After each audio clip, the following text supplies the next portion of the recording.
Crews have been out all night long tracking this flooding all over the region. They have. Some of the worst we've seen has been in Laverne along Waldron Road. Now that area was blocked off for several hours overnight. And News Channel 5's Dan Kennedy has been there all morning long. Dan, you don't have the umbrella right now. Hopefully that rain is starting to taper off.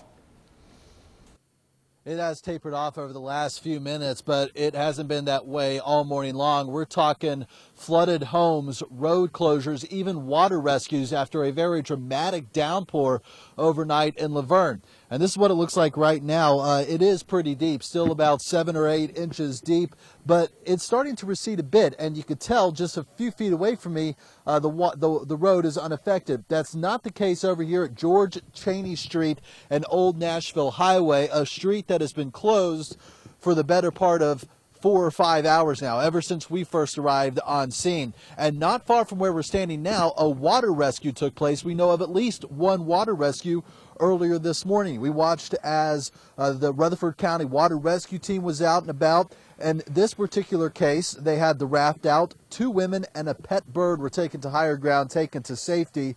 As far as we are aware this morning, we just spoke with police. Everyone is safe and accounted for, but they do have an emergency shelter opened overnight for people who were forced from their homes. It's at the city's multi-purpose building at City Hall. Our photographer Vincent Bradford has been driving around throughout the area overnight. He was just at Madison Square Boulevard where he noticed one car was flooded out. Of course, these are some of the most dangerous situations where just a few inches of water covering the roads can lead to bad scenarios when you try and drive on those roads. I just set this log here, very unscientific way of measuring the water and how it recedes over the next few minutes. This was placed here 10 minutes ago, already gone down just a little bit. So as long as the rain holds off, we expect this water to continue to recede. That's what it's looking like down here in Laverne, what is surely has been a very hard-hit area this morning from the flooding.